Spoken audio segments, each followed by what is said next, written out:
अस्सलाम वालेकुम। मेरा नाम डॉक्टर इबादुल हक है। मैं एक माहिर नफ्सियात हूँ जो कि इस्लामाबाद पॉलीक्लिनिक हॉस्पिटल में काम कर रहा हूँ। आज हम जिस मौजू पे बात करेंगे वो है स्किज़ोफ्रेनिया।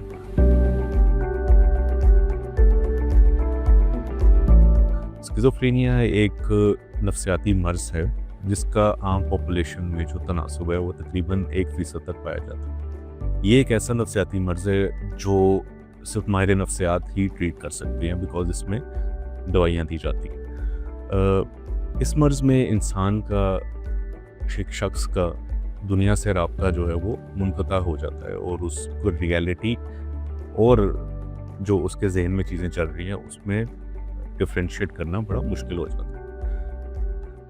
अब इस मर्ज़ में जो अलामात आती हैं सबसे कॉमन है कि ऐसी गैर ज़रूरी आवाज़ें सुनाई देना, कोई चीज़ें नज़र आना, ऐसे शक शुबहात होना, ऐसी चीज़ों पे यकीन करना जो कि दुनिया में पाई नहीं जाती।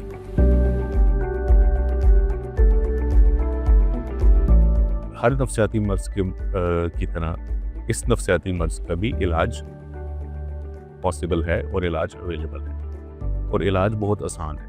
इसमें होता ये है कि दिमाग के अंदर कुछ खुलिए जिसमें डोपामीन है, सेरोटोनिन है, इसके अलावा एड्रेनालिन है, इसके अलावा और बहुत से केमिकल्स होते हैं जिनका जो तवाज़ुन है वो ख़राब हो जाता है। अब इस तवाज़ुन को बरकरार रखने के लिए हमें कुछ दवाइयाँ देनी पड़ती हैं। ये दवाइयाँ मुख्तलिफ़ इक़साम की हैं जो कि काफ़ी अरसे की तकरीबन कह लें 70-80 साल हो गए ये दी जा रही हैं इस मर्ज़ के लिए। अब इसमें 2 तरह की हम उनमें मेन क्लासिफिकेशन करते हैं। एक होती है फर्स्ट जनरेशन एंटीसाइकोटिक्स, दूसरी होती है सेकंड जनरेशन एंटीसाइकोटिक्स। ठीक है। फर्स्ट जनरेशन एंटीसाइकोटिक और सेकंड जनरेशन एंटीसाइकोटिक्स में जो हम मरीज़ को देते हैं इसमें वो सी चीज़ें हम देखते हैं कि क्या मरीज़ की उम्र है, क्या वज़न है, क्या उनके पहले मसाइल रहे हैं, मुश्किलात रही हैं, किस उम्र में हम इलाज शुरू कर रहे हैं। वो सी चीज़ें डिपेंड करती हैं हमारी मेडिकेशन की चॉइस पे। बट अक्सर हम आजकल सेकंड जनरेशन एंटीसाइकोटिक्स जो कि तकरीबन सन 1980 के बाद ईजाद हुई हैं वो हम देते हैं। अब इन दवाइयों ने करना ये होता है कि कुछ ख़ास डोपामीन के लेवल्स को कुछ ख़ास ब्रेन के एरियाज़ या ट्रैक्ट्स जो हैं उनमें नॉर्मल करती है या उनमें जो बढ़े हुए होते हैं उनको कम करती है। ठीक है। और कुछ केमिकल्स जो कम होते हैं उनको बेहतर करती है। ठीक है।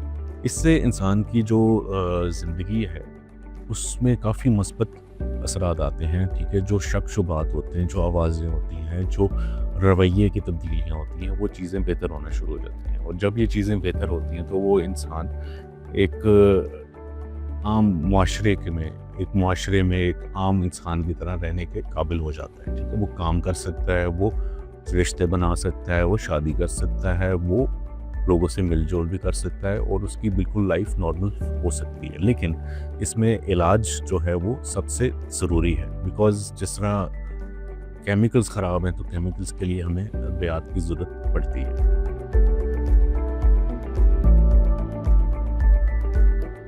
इलाज से काफ़ी बेहतरी आ जाती है और इंसान नॉर्मल लाइफ अपनी गुजार सकता है प्रोवाइडेड कि इलाज जल्दी शुरू किया जाए, इलाज वक्त पे किया जाए, इलाज के साथ साथ रहनुमाई की जाए मरीज़ के घर वालों के साथ साथ उसके जो माशरे में जो भी इंटरेक्शन है उन लोगों का जिसका मरीज़ के साथ इंटरेक्शन है उनके साथ उनकी रहनुमाई की जाए और इससे काफ़ी चीज़ें बेहतर हो सकती हैं।